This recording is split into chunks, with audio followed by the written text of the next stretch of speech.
Django, Bonjour. comment tu vas? Ouais, ça va, tranquille. Ça fait combien de temps que tu fais du torbal? Oh, ça fait depuis l'âge de entre 12 et 14 ans. J'ai commencé au Parc Sainte-Anne, donc c'était le seul lycée de l'Ouest avec multiples handicaps mélangés.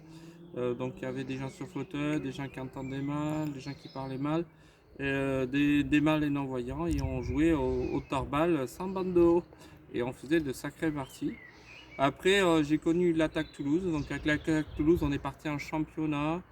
On a fait j'ai fait la D2 à Rennes. Et puis on a été champion de France de D3 aussi avec Toulouse, l'Attaque Toulouse.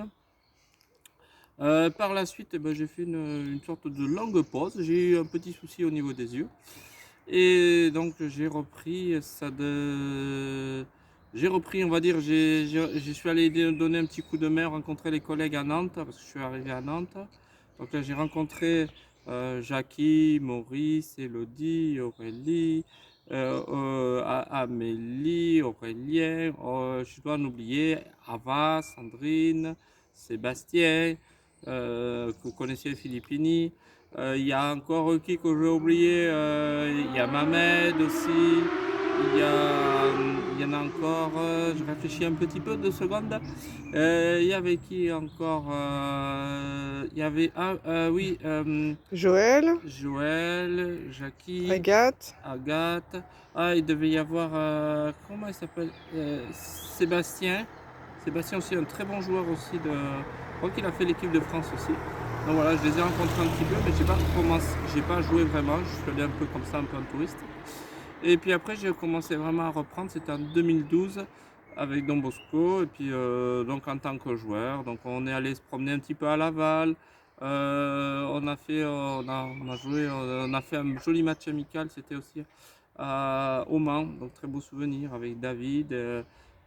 Donc on a eu à cette époque-là, on avait Loïc comme entraîneur, on avait Léo. Donc c'était assez sympathique. On jouait du côté de Léo Lagrange.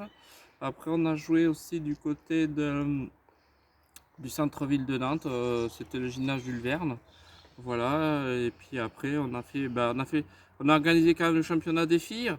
Donc c'était en mars 2016. Donc c'était assez sympa. Un an après. D'ailleurs, c'était au gymnase Jean Vincent, où j'habite pas très loin d'ailleurs, maintenant. Donc, le normal gymnase, justement, qui a été fait pour les personnes handicapées. Et ensuite, on a joué l'année d'après, suite à quelques difficultés, parce que bon, quelles difficultés, on a quand même réussi à organiser à Carquefou le championnat de masculin, 4e division, je sais plus, 3 ou 4e division. Quatrième. 4e division. Et on a fait un très bon résultat cette année, on était arrivé 3e. Malheureusement, on n'a pas pu aller plus loin étant donné qu'il y a eu des petits soucis à l'intérieur de l'association. Les gens n'ont pas voulu continuer. Quand même, certains joueurs sont allés en équipe de France, comme Manu et David. Donc Manu, voilà. David, super joueur, vraiment. Je crois qu'avec nous, il s'est beaucoup plu. Après, il est allé à l'handball. Maintenant, il est papa d'ailleurs. Bravo à lui. Salut papa, et récemment. Voilà, et donc voilà, donc c'était un peu l'aventure du torbal. On continue avec Avance Ensemble Bleu, et donc l'année dernière, on a quand même continué à jouer sans pouvoir aller jouer avec les autres parce qu'avec l'histoire du Covid. Mais l'année prochaine, on espère vraiment retourner en compétition. On sera tous vaccinés, et voilà, et puis ça roule, surtout avec un ballon. Et maintenant, quel est ton meilleur souvenir? Alors, le meilleur souvenir que je puisse avoir du torbal, je crois que c'était au Mans quand même, au Mans, où on avait gagné avec Véronique et Manu et Léo. Léo nous avait super bien coaché. C'était vraiment un très très beau souvenir. C'était plus c'est comme ça devrait être un petit peu les tournois de torbal. Il y avait de l'éthique, il y avait de la passion, il y avait de la convivialité. C'était amical, mais dans un très très bon esprit. Et c'est ça l'esprit. Il faut toujours conserver cet esprit-là. Je dirais l'éthique aussi, parce que l'éthique, malheureusement, on peut parler d'éthique, mais des fois c'est l'argent qui prévaut sur l'éthique, malheureusement. Et c'est quoi les cris de guerre d'Avance Ensemble? Avançons ensemble!